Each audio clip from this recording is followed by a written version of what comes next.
Aquí está un hombre que no tiene pelos en la lengua para defender sus posiciones. Y le sobran argumentos. En este caso refleja mucho el sentir de Guayaquil. Pocho Harf dijo recién en Radio Centro, lo estuve escuchando en un comentario, que él plantea 3 P's frente a este tema de... era APP. Frente a este tema de la delincuencia y el debate reabierto de portar o no armas. Empecemos por ahí. Carlos, bienvenido. Gusto, verte, escucharte, igual para usted. Sí, yo creo que el tema de la delincuencia en primer lugar tiene que ser un gran debate nacional, que no lo es. O sea, cada vez que matan a 3 o 4 personas, se enciende esto, después los delincuentes dejan 15 días de hacer algo, desciende totalmente hasta que haya una nueva ola, y no es así. El tema de la delincuencia tiene que ser, en primer lugar, debatido profundamente y segundo, decidido de manera absoluta. Y hay varias maneras de combatirlas de verdad. Hay mucha gente que habla de endurecer las penas, por supuesto que estoy de acuerdo, yo incluso, y he hecho circular en redes sociales, no soy candidato a nada por si acaso, pero sí un spot de mi última candidatura que fue hace 7 años en donde proponía 50 años de cárcel para los delitos execrables, que hoy también se lo ha retomado justo con esa posición de los 50 años, la cual apoyo totalmente. Pero mientras haya una asamblea que finalmente avance con esto y endurezca las penas, no podemos renunciar a una verdadera lucha que para mí debe estar concentrada en una sola cosa, en la rigidez de los operativos y en la contundencia de la acción por parte de la policía y en el respaldo que debe dar la ciudadanía a la Policía Nacional para que actúe. Todo esto nace de una sola cosa, del llanto de las lolas, mi querido Carlos. Cuando hubo el caso Fibeca, el llanto de las lolas conmovió a toda una ciudadanía y olvidaron un detalle importante, de que se estaba luchando y se estaba repeliendo a la delincuencia. Porque a mí no me convence eso de que a las 6 de la mañana tuvo que actuar un grupo operativo policial para ir a atacar a personas que iban a comprar pañales a esa hora. Y todos sabemos cuál fue el real caso. Incluso ahí se estaba buscando, se estaba persiguiendo políticamente involucrar al exalcalde de Guayaquil en ese tema. Aquel conocido como el caso Fibeca. El caso Fibeca, sí, que después le pusieron caso González. Luego quisieron decir que era Nebot el que había ordenado exterminar delincuentes. Así es, y entonces obviamente hicieron de que el alcalde, que siempre ha sido un hombre con mucha experiencia en este tema, ya tome precauciones para luchar contra la delincuencia, porque se dio cuenta de que se estaba creando o generando una emboscada. Hecho eso, ¿cómo evitar no repetir los mismos vicios del pasado? Por ejemplo, se ha reactivado o viralizado, se dice ahora, este video de Nebot, de cuando era gobernador, exhortando a actuar al escuadrón volante dentro de los límites de la ley, pero con el uso legítimo de las armas, y concluyendo su intervención con una frase que recuerdo bien porque la anoté, que decía que si un grupo mínimo debe ser abatido en la sociedad, refiriéndose a la delincuencia, tiene que ser abatido para que el grupo mayoritario e inocente sobreviva.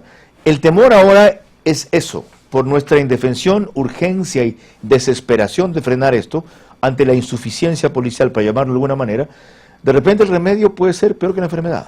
No si se lo sabe aplicar y hacer bien. Cuando una persona tiene cáncer, el cirujano se da cuenta que no queda otra cosa que erradicar el tumor, y tiene que erradicarlo. Tiene que erradicar las células malas, no erradicar las células buenas. No se puede erradicar la delincuencia. ¿Erradicar la delincuencia? ¿Dónde han erradicado la delincuencia? La criminología, que es parte de la ciencia del derecho, señala, y obviamente así hay que reconocerlo, que donde hay comunidad hay delincuencia. O sea, eso es imposible, erradicarla en un 100% es imposible. El problema es que en Ecuador, ya, y particularmente en Guayaquil, ya el tema de la delincuencia ha superado los límites. Entonces, eso es lo que hay que combatir radicalmente en las calles. ¿Haciendo qué? Haciendo muchas cosas, Carlos. En primer lugar, verdaderos... Hay 3 cosas que tú dijiste. Ya, a ver. Hay 3 cosas. Hay 3 cosas. Yo tengo... Dijiste pare, ya. Si no pare, palo, y si no para, plomo. Ya, esa es la acción policial.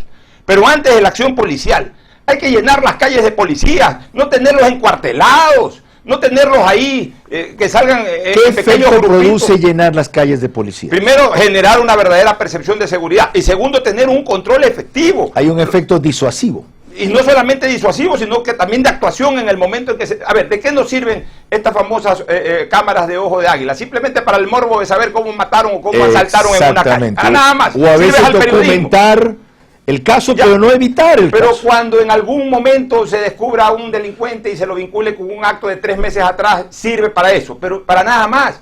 La policía tiene que estar a tiempo completo, pero no haciendo esos operativos ridículos de 20 policías parando en un punto a todo el mundo, en donde la mayoría de la gente a la que paran son señoras que van con niños. Pocho, ¿y si cuando se le dice pare a un sujeto asustado? Alto. O a un ladrón alto, o a un ladrón de poca monta que se llevó algo relativamente recuperable como el celular. El tipo se asusta. No levanta. No, si levanta los brazos no hay problema. El tipo se asusta y sale corriendo. Palo. Ok. Alguien le da un toletazo o lo para en el resto y sigue evadiendo la acción de intercepción policial, ¿dispararle? No. Por eso yo he dicho claramente, mi APP es alto, palo y plomo. Alto es en nombre de la ley, como en Estados Unidos, en cualquier lado, deténgase y entréguese. ¿Okay? El ladrón levanta los brazos, no hay que pegarle, no hay que maltratarlo, se lo detiene y se lo lleva. Si se resiste, ya sea quiera resistirse físicamente o corriendo sin generar peligro para el policía, por la fuerza, o sea, palo quiere decir que se lo agarra por la fuerza, como salió un video por aquí. Somételo, ok. Pero si el delincuente saca un puñal o saca una pistola, el policía no tiene que pensar un segundo, sino pegarle un tiro en ese momento, y si son 3 policías, 3 tiros bien pegados y se acabó, y debe disparar antes. Y debe disparar antes sin pensar qué me va a pasar, cuidado, me van a meter. Entonces, porque si comienza a pensar, comienza a correr también el policía. Hacerle un disparo letal, es decir, a una zona en la que evidentemente lo mata, aquí a la cabeza, al cuello, al corazón, al cuello, o como la policía está supuestamente entrenada para reaccionar bajo presión, hacerle un disparo no letal. O sea, siempre es preferible hacerlo no letal, si es que las circunstancias lo dan. Pues si las circunstancias no lo dan, porque en ese momento es un saque de armas, y quien dispara primero, disparas a donde caiga el balazo. Ok. Tenía que haber llegado Billy Navarrete, sé que tiene un problema en trasladarse y voy a cambiar la modalidad, por lo tanto, vamos a escuchar en la primera mitad del programa solo a Pocho, en la segunda mitad a Billy. En algún momento, si es posible armar el contrapunto o debate que queríamos, lo haremos así. Verónica, ya estaba escuchando con atención. Hola, sí, hola. Ella tiene una posición distinta a la mía y una preocupación constante como mujer. Así que las exprese. Yo me quedaba, al principio usted habló de temas políticos relacionados con esto, ¿verdad? Claro. Hay un término que me sorprendió, yo no lo conocía, se llama populismo punitivo. Es una forma de acción política, salió en la vistazo por si acaso, ahí lo estoy sacando. Una forma de acción política basada en la toma de decisiones o generación de discursos y propuestas populares del agrado de la población mediante la manipulación de sus emociones y la promoción de la respuesta penal y policial a la conflictividad social. ¿Cree usted que de repente esta coyuntura en tiempo de elecciones no será un poco populismo punitivo, poner a la gente a hablar acerca de armarnos, los ciudadanos? No pienso eso porque es un problema eterno el que tiene nuestro país, nuestra ciudad especialmente. Todo el tiempo están asaltando. He señalado varias veces, Verónica, de que lamentablemente los delincuentes controlan la ciudad y no las autoridades a los delincuentes. Y cuando tú sabes que, en este caso, los delincuentes controlan a la ciudad, cuando roban donde les da la gana, a quienes les da la gana, de la forma como les da la gana. La vez pasada se metieron en un centro comercial y se llevaron un cajero automático. O sea, hacen lo que les da la gana, tienen un control absoluto de la ciudad. Tienen terror a toda la gente. Lamentablemente Guayaquil, que es una ciudad que creció tanto y se embelleció tanto en 30 años, no puede ser un centro verdadero de turismo como lo merece por su belleza, por su emprendimiento, etcétera, porque ya a nadie le interesa salir después de las 7 de la noche. La gente llega a sus casas a las 7 de la noche y no quieren salir por miedo a la delincuencia. Pocho, ¿y usted cree que si de repente en una casa donde una persona ha cumplido todos los procedimientos y tiene un arma en su casa, ¿usted no cree que la violencia intrafamiliar vaya a aumentar? Las mujeres que son constantemente golpeadas por su marido, va a aumentar con un arma ahí y puede ser mucho más grave, que ya no solamente una golpiza que mande a la clínica. Ya, he leído eso y tengo un criterio muy claro al particular. El salvaje que actúa de esa manera no necesita tener un permiso de armas. Primero, lo hace incluso sin permiso de armas. Segundo, tiene también otros elementos para hacerlo, golpear, acuchillar. O sea, yo no creo que ese es un motivo para evitarlo, porque hay un mal mayor. O sea, la delincuencia amenaza a toda una ciudad. Puede haber 1 o 2 o 3 que a lo mejor aprovechen de eso para ese tipo de actos macabros, los cuales en su momento también tendrán que ser sancionados enérgicamente. También se pueden dar permisos, pero también esos permisos se pueden convertir en agravantes para una sanción mucho más contundente cuando se los malusa, no solamente en caso de violencia intrafamiliar, también en violencia callejera. Yo no estoy muy de acuerdo, ojo con esto, Yo no estoy muy de acuerdo con extender un permiso abierto de armas, porque también aquí las cosas hay que decirlas como son. También hay mucha prepotencia en nuestra ciudad. El momento que se permite eso y la gente comienza a usar armas, al primer problema de tránsito se sacan armas. Una consulta más relacionada con el tema de la casa. Usted hablaba de un salvaje que no tiene que tener arma. Ok, no pasa el examen, no la tiene. Digamos un hombre de bien, porque siempre se habla de esta figura del hombre de bien, ¿verdad? Que Claro. tiene con buenas intenciones, que lo que quiere un arma tener en su casa es para... en caso de ser atacado, Protegerse. ¿verdad? Protegerse, correcto. Este hombre que ha tenido todo el perfil psicológico, psiquiátrico, ha sido aprobado, tiene su arma en su casa, pero tiene un hijo depresivo. Sí. Entonces, ¿qué es lo que va a pasar? Porque ¿cree usted que esto va a aumentar los suicidios depresivos que conviven con un arma? Porque ahí no hay un lavado que pueda salvar el depresivo, ahí hay la muerte. Sí, pero ¿Qué pasa? ya, yo lo que pienso es de que, por supuesto, dentro de las condicionantes que hay que dar para la tenencia de armas, hay que establecer cosas muy valiosas como la que usted dice, por ejemplo, un cuidado absoluto. Solamente una sola persona debe saber dónde está el arma no puede estar como un adorno en cualquier lugar de la casa, sino en un lugar absolutamente exclusivo para la persona que lo maneja. Ahora, ahí ya pierde la vigencia, porque me invento, si yo tengo un esposo que ha pasado por todo esto de aquí y mi esposo lo tiene para salvaguardar nuestra familia, y solo él sabe dónde está el arma, y se entran a robarnos y no está mi esposo, Bueno, todo el mundo tiene que saber dónde está el sí, arma. pero es que si todo el mundo sabe lo que está el arma, también no niño. todo el mundo puede manejar un arma. O sea, sobre el tema de la tenencia de armas, yo creo que debe ser absolutamente condicionada.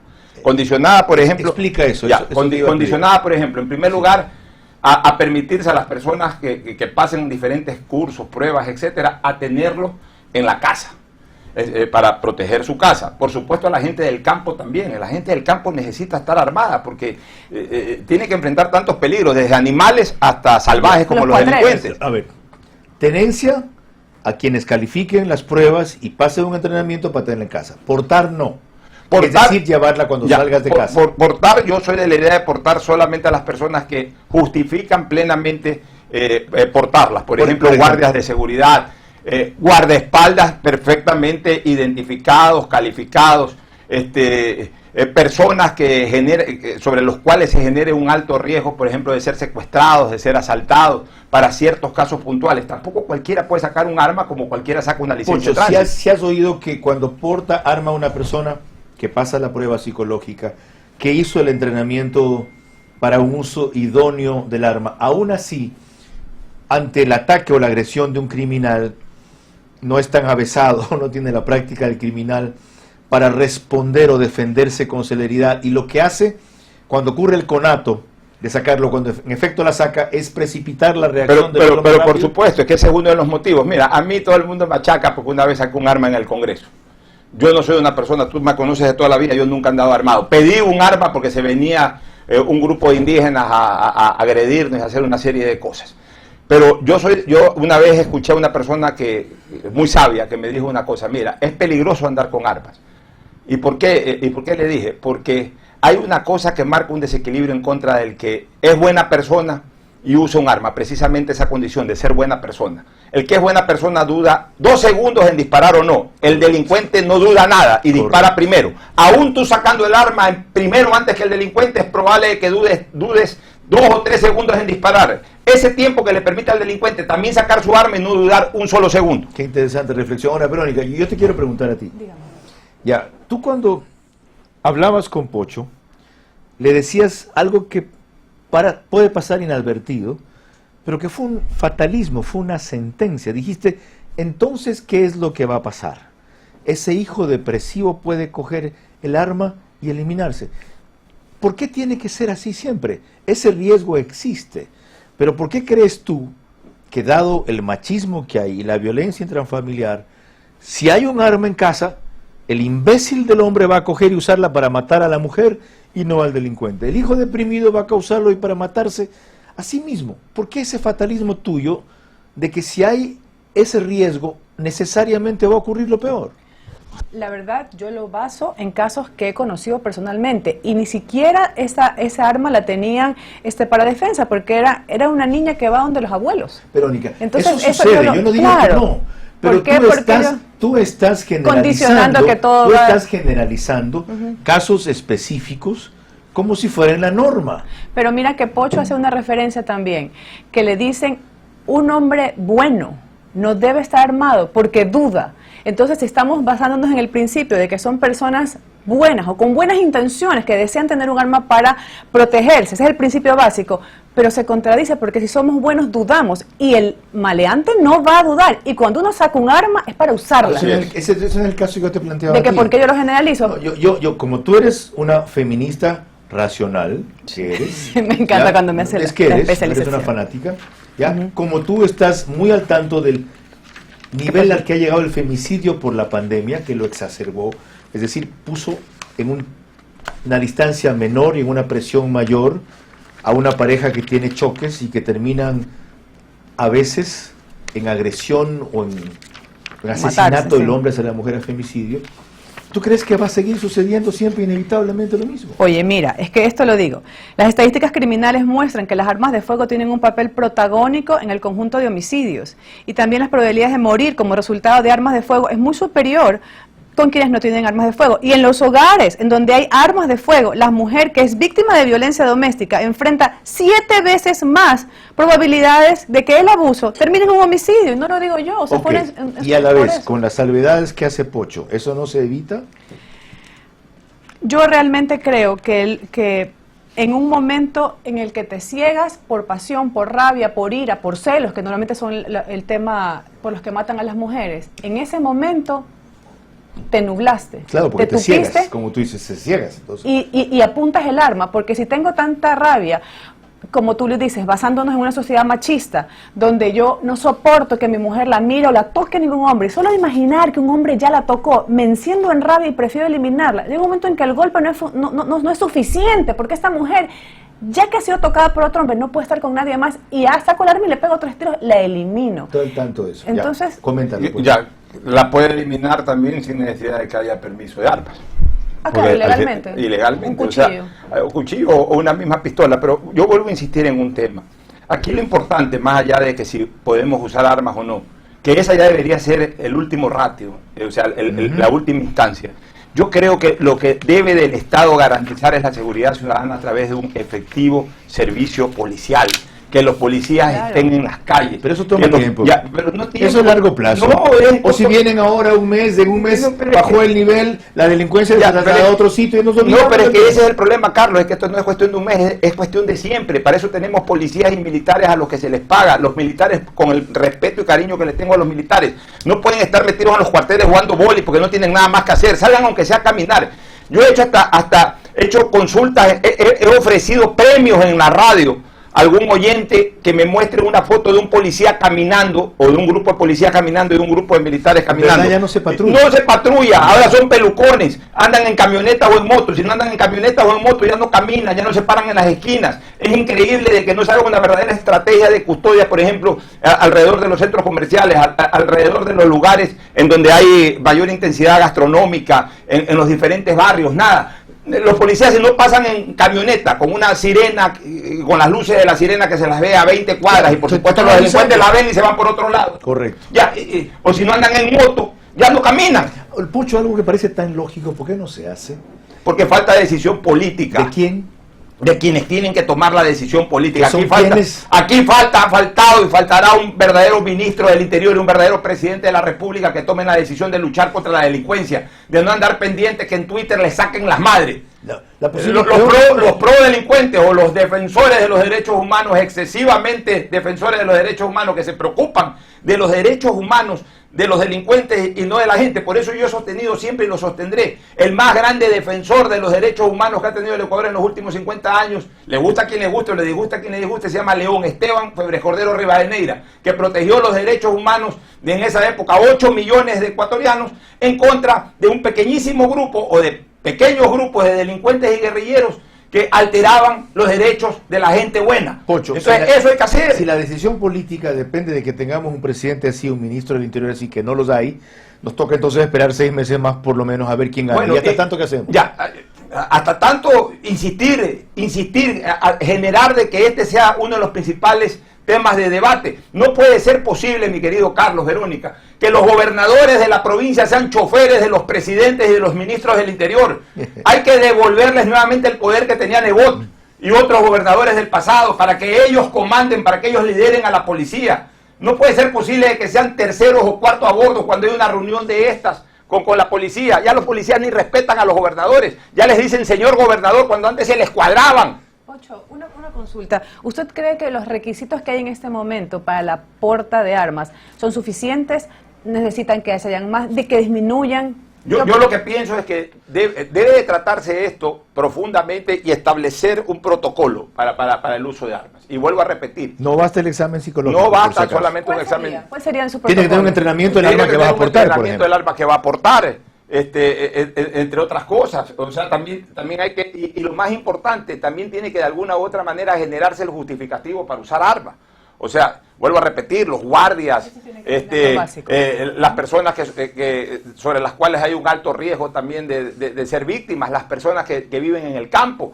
Esas son personas que necesitan, que justifican tener un arma. Eso justamente yo te quería comentar a ti, porque para mí hay dos situaciones que son radicalmente opuestas. Por ejemplo, un tema es lo que sucede en el ámbito citadino, y otro es lo que sucede en las haciendas, cuando están realmente alejados, donde no llega, no hay ninguna militar ni policía, nadie que los ayude, están solos a su suerte. El primer riesgo que tiene un campesino es la culebra, para comenzar. Y de ahí ya, después de la culebra, los delincuentes, los enemigos. Sí. Los cuatreros que entran a robarse las vacas y entran disparando, no entran saludando. Así es, entonces ahí la postura... Pero en cambio me parece que ahí la postura es distinta. Ahí y en el campo un tipo que tenga acceso al arma no va a matar a la mujer también. Es muy grave. Por un ataque de celos. Porque ahí también aumenta. Pero sin embargo ahí me parece que la necesidad de defensa, porque están en la indefensión absoluta. Ahí sí que corren el riesgo nomás. Aquí tenemos policías. Y cuando apalean a una mujer en el campo y la vejan, ¿hasta qué hora llama? ¿Dónde está amiga? No está sola en el campo. No hay nadie. Ahí no te preocupa el arma, ¿no? Ahí entiendo. Ahí sí, porque hay riesgo de cuatreros, ¿no? No, entiendo. Y en la ciudad no hay riesgo de una cantidad de sicarios y ladrones que se meten nomás a la casa. Tumban puertas. Sí, pero creo que en la hacienda no están tan con el porcentaje de posibilidades de ser protegidos como aquí. Aquí tiene que haber la policía. Han quedado claros sus puntos de vista. Y para mí ha quedado claro una cosa muy importante. Alfonso Harf, no por ser vehemente, es alocado. No por ser apasionado, carece de argumentos. Su exposición ha servido para que vean la lógica y sustento de su argumentación. Te agradezco como siempre por tu franqueza y por tu... Me hubiese encantado estar ayer en el debate de Maradona, pero ya tenía un compromiso. Salió fenomenal. Uy, chica, la próxima vez voy a invitarme. Panel de lujo. Sí, lo que tuvimos, y interviene inclusive Alfaro Moreno. Bueno, cuando volvamos, Billy Navarrete, que tuvo una complicación en llegar, no es que no quería debatir con Pocho Harf, en la otra mitad del debate. ¿Qué? Es mi amigo de paso. No sabía. Sí, te llevas bien conmigo. Billy es un tipo valiente porque tiene una posición minoritaria en Guayaquil. La mayoría en Quito más bien piensan como él. Entonces es muy cómodo tener una posición así en la capital. Aquí es complicado. Con eso volvemos enseguida.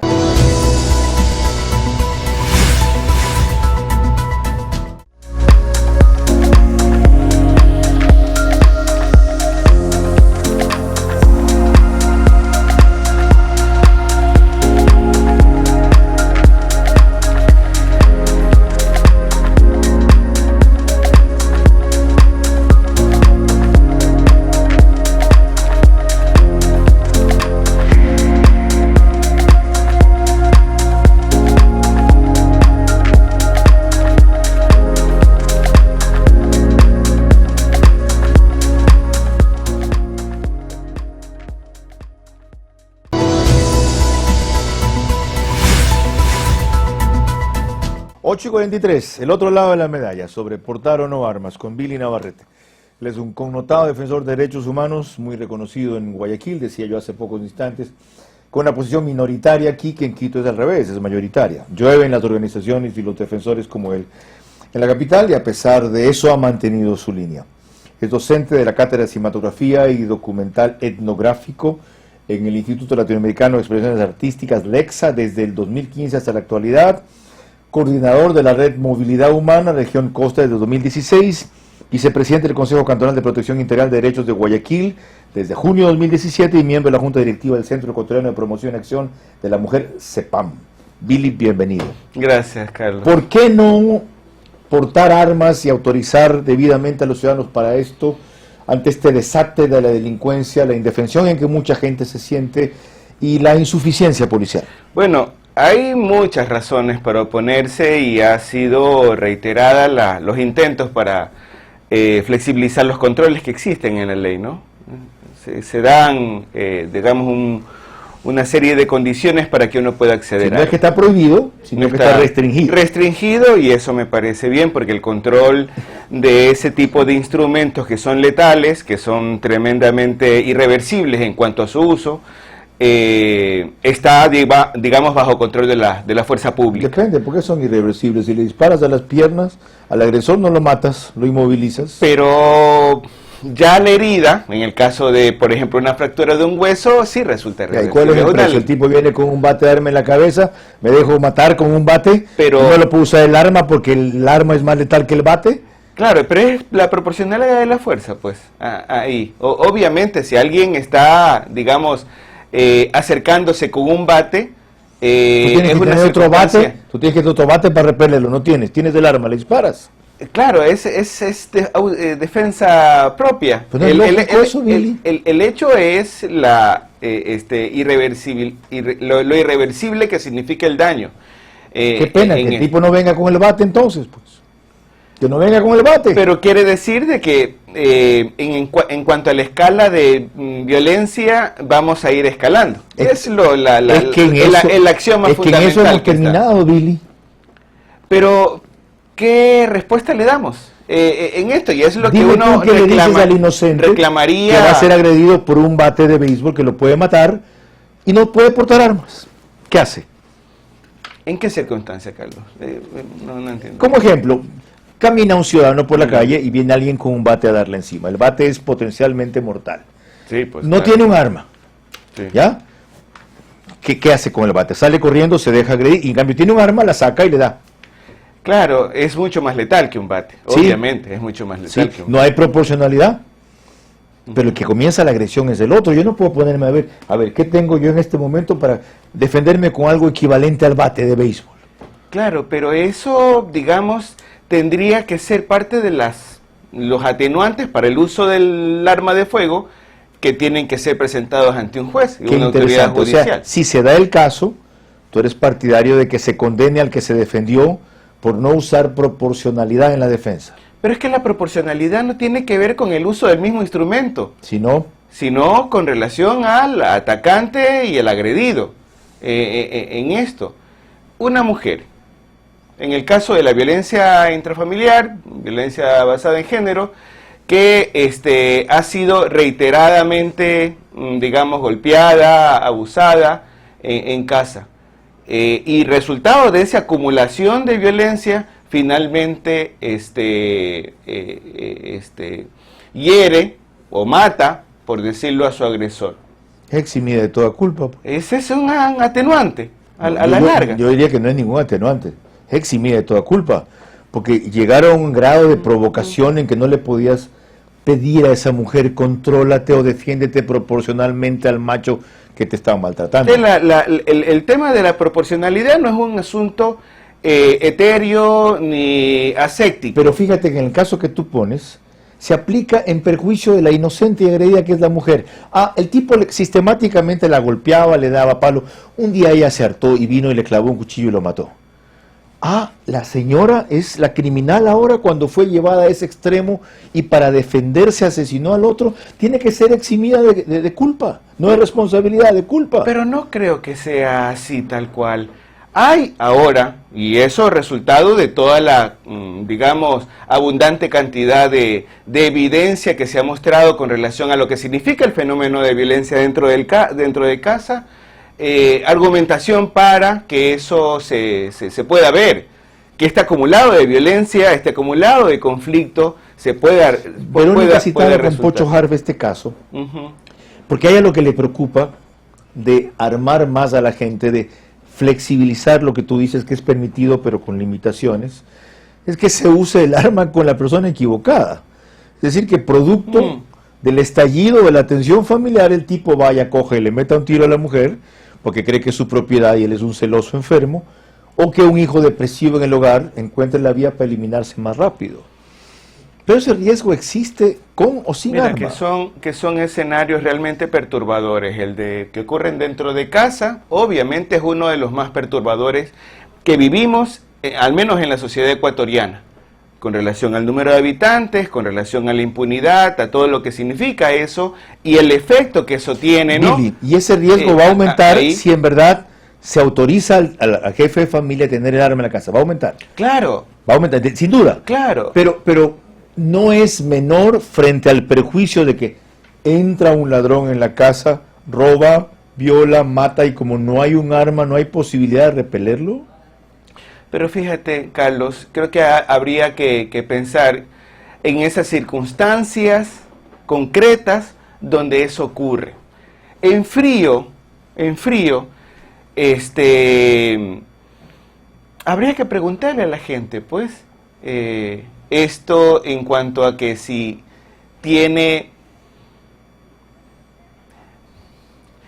puede cargar con la culpa de matar a otra persona. Si es defendiéndome de una agresión, de una agresión a mí o a mi familia que pone en riesgo mi vida. Sí. El uso del arma siempre se da en circunstancias tremendamente emocionales y estresantes. Sí. En esto. Extremas. Y es cuando ocurren los errores. Por eso, en una sociedad por eso el examen racista psicológico y para darte el xenofóbica, arma. Por eso el entrenamiento, si se quiere, paramilitar, para saber cómo usar el arma. Ahora, eso no evita que haya algún salvaje, descontrolado, imbécil, apasionado, visceral, explosivo, que se equivoque. Pero ese riesgo sigue existiendo. Y eso, por ahí es donde yo quería, justo que tú lo mencionaste, Ecuador ha dado demostraciones de que es un lugar intolerante, con xenofobia, racista. ¿De qué manera tú crees que vamos a poder lidiar o enfrentar que se flexibilice o se permita la porta de armas? Yo no creo que eso sea una medida que nos ayude a, digamos, atender estos problemas que son complejos. Son situaciones que no se responden con una medida ni un decreto tal cual. Son escenarios con varios actores, con varios procesos que se cruzan ahí. Y este tema del uso del armas es un eslabón, tal vez uno de los más pequeños, en realidad. Creería que habría que, en primer lugar, entender que nos enfrentamos a expresiones de violencias en plural. No estamos hablando en cuanto a que la violencia que se genera en casa es la misma violencia del crimen organizado, que tiene como expresión al sicario. Correcto, son diferentes tipos de Son violencia. diferentes tipos de violencia y distintos tipos de intervenciones y de actores para entrar ahí. Justo con lo de las intervenciones, ¿qué es lo que pasa? Y creo yo, o puedo equivocarme, ¿por qué las personas están buscando tanto tener un arma para tomarse la justicia en mano propia? Cito un caso puntual. Estaba una mujer siendo atacada con un cuchillo puesto en su cuello por su marido. Y enfrente de ellos había un grupo de policías armados y atrás había ciudadanos. Y los policías no podían sacar el arma y pegarle un tiro en la rodilla, que es lo que entonces, enfrente de todo este grupo de personas, policías armados, entrenados, con una tranquilidad y una la mató. Entonces, eso es lo que pasa. ¿Qué sucede frente a esta sensación de indefensión? De que la policía no pudo tomar una acción inmediata, que a lo mejor la deseaba por proteger a esta ciudadana, por la repercusión que luego iba a tener a ellos mismos acusados. Verónica, pero fíjate que estás hablando del caso de Diana en Ibarra. Correcto. Hace 2 años. Ahí la misma autoridad policial reconoció que había sido un mal procedimiento, que debió haberse neutralizado. ¿Por qué no lo hicieron? ¿Qué temieron? ¿Por qué los detuvo? Es que el miedo. Porque además pasaron 3 horas. Exacto. Hora y cuarto. Hora y cuarto. Sí. Entonces, igual es mucho. Igual es mucho. Una locura. Ahora, Billy, ¿a ti te preocupan más los derechos del delincuente que del inocente? Es que yo no hago ninguna diferencia. Son seres humanos Con lo que independientemente estás diciendo lo estás haciendo. Y sí se hace una diferencia. Es que debe haber una diferencia, Billy. No puede haber equivalencia. En los derechos humanos de ambos deben respetarse. Pero no puede haber preferencia o preeminencia al derecho humano del delincuente cuando entra en conflicto con el del un inocente, porque el delincuente está vulnerando el del inocente primero. Pero a ver, a modo de la acción del Estado, en esa figura de justicia que tiene la venda sobre los ojos, no habría ninguna distinción. porque si el agresor comete un delito, debe de ser puesto en manos de la justicia. Eso es lo que nosotros reclamamos. No estamos pidiendo la exoneración de la culpa, no estamos pidiendo no somos jueces.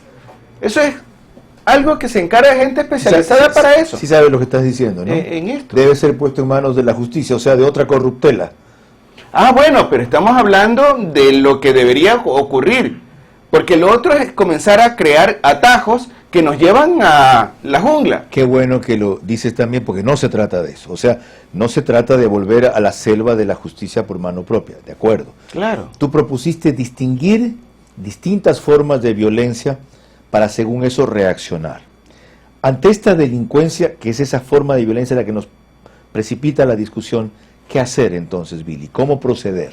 Mira, yo creo que hay varias cosas que tienen que hacerse con la mirada a largo plazo y que no se ha dado. Estoy de acuerdo. Una política ya sé que dónde pueda... vas. Y siempre se dice lo mismo y nunca se hace. Pero y volvemos a la coyuntura con respuestas absolutamente ligeras, superficiales, sensacionales y electoreras. Sí, en pero, este caso pero concreto. que bajan el índice delincuencial o lo trasladan a otra parte, cierto, ya. ¿Pero qué hacemos entonces? ¿Seguir pensando en la estructura hasta que la estructura llegue, jodernos en la coyuntura? Pero en algún momento hay que comenzarlo a hacer. Y hay ejemplos a montón de la necesidad que hay y casos brillantes donde eso se ha podido aclarar. A ver, dale, por ejemplo. En el mismo Guasmo Sur, que es un territorio, o en Sociovivienda 2, territorios realmente sometidos a poderes que no son los del Estado. Sí. ¿Ah? Sí, ahí tampoco entra la policía. Ahí tampoco entra la Así policía, y si entra es con permiso de otros. Así es. Que no son los funcionarios Así públicos es. ni representantes del Ok, Estado. ¿qué se ha hecho ahí? En esto hay organizaciones comunitarias que mantienen su trabajo, con mucho tesón y con una suerte de incluso negociación con esa otra parte, con ese poder, digamos, oscuro que hay allá. Estás hablando de lo que hace esto. Nelsa Curvelo. Nelsa, por ejemplo. Extraordinario. Absolutamente. Pero eso es aislado y puntual. Por eso digo que hay una política pública que hace falta que esos ejemplos que son valiosos se extiendan. Ya, y eso parte de un concepto de que tú crees que el delincuente es rehabilitable. Absolutamente. Todos. Principio fundamental de los derechos humanos. Todos. Bueno, hay una parte que tiene ya patologías, obviamente que tienen otro tratamiento, pero es un porcentaje, según, digamos, estudios en términos de criminología, que son cuestiones ya patológicas, como decía. Sí, esos no. Esos no, aislarlos. esos son otro tipo aislarlos, ya sea en una reclusión o en un hospital. Claro. ¿De acuerdo? Pero, y fíjate que ahí la violencia no es un instrumento, es un fin en sí mismo. Estas personas que tienen, digamos, patologías. Sigamos con tu visión. ¿Qué haces con un sicario que puede ser rehabilitable? Mire, deje de asesinar, usted es así porque fue violado de chiquito, porque nació en un lugar pobre, porque vio muchas series de narcotráfico, porque su madre lo inducía a la prostitución. Tratémoslo. ¿Así es? Claro, fíjate que... O sea, tratas al sicario como un caso clínico, no como un criminal. No. El sicario es alguien contratado y conscientemente lo hace de eliminar a otro. Correcto. Ese es, y ha tenido una historia larga en esto. Y no se busca nunca el contratista. Y no se busca nunca el contratista. Correcto. Efectivamente, es la última pieza, la más débil, generalmente muy jóvenes ¿Qué haces también. con el sicario? ¿Lo rehabilitas? En esto. Claro, por supuesto. ¿Dónde funciona eso, Por Billy? supuesto. Pero bueno, Medellín, por ponerte casos en la región donde hay experiencias, y fíjate lo que fue en Medellín en la década de los 80, en esto. Los barrios de Medellín, hay un montón de casos ahí, Carlos. Eres un soñador. Absolutamente, absolutamente. Tanto que casi me convences. No. Eres un idealista. Para eso estoy, Carlos, No, en realidad. ¿Viste a la señora que entrevistamos ayer al comenzar el programa, por si acaso? Cuéntale, la que comenzamos, que fue empujada al metro. Era una mujer que estaba parada en el metro de Nueva York y de la nada, un hombre cuando venía el tren la empuja. Y la gente pensaba, yo también pensé que esa mujer debía estar eliminada. La mujer logró caer de tal forma que dentro de una cavidad que había y sobrevivió. ¿Y qué hizo respecto al criminal? Lo perdonó. Ah, wow. Lo perdonó. Por eso te decía que me Ella lo recuerdes. perdonó. Y dijo que ella no lo va a enjuiciar. Ni lo va a juzgar, Que de ni lo va a buscar, que de ni nada. paso, que de eso se encargará Dios primero y que de paso ya la Fiscalía de Oficio había procedido. Sí. Billy, gracias por acompañarnos Gracias, con tu Carlos. visión y con tu autenticidad. Como es evidente, yo no coincido contigo por respeto y valoro enormemente lo que haces. Gracias, Carlos. Más aún en esta ciudad, en minoría, porque tu visión no es la mayoritaria aquí. No, Pero lo seguir sé. peleando y que no te rindas, Billy, que sigas compartiendo Gracias, a todos Verónica. que hay otra opción más. Sí, Nunca. sí, busquémosla. Hay que construirla. Exacto. Se necesita mucha paciencia y temor y tesón, pero no demos cabida a las angustias ni a las emociones para cosas que son realmente serias. Gracias, Billy Navarrete, por su visión sobre portar o no armas, los riesgos que esto tiene y los motivos por los cuales, en los términos que se está impulsando, él se opone. Mañana proseguimos. 6 de la mañana, Dios mediante, si ustedes no callan y vencen el miedo, para que ser valiente no salga tan caro y ser cobarde no valga la pena.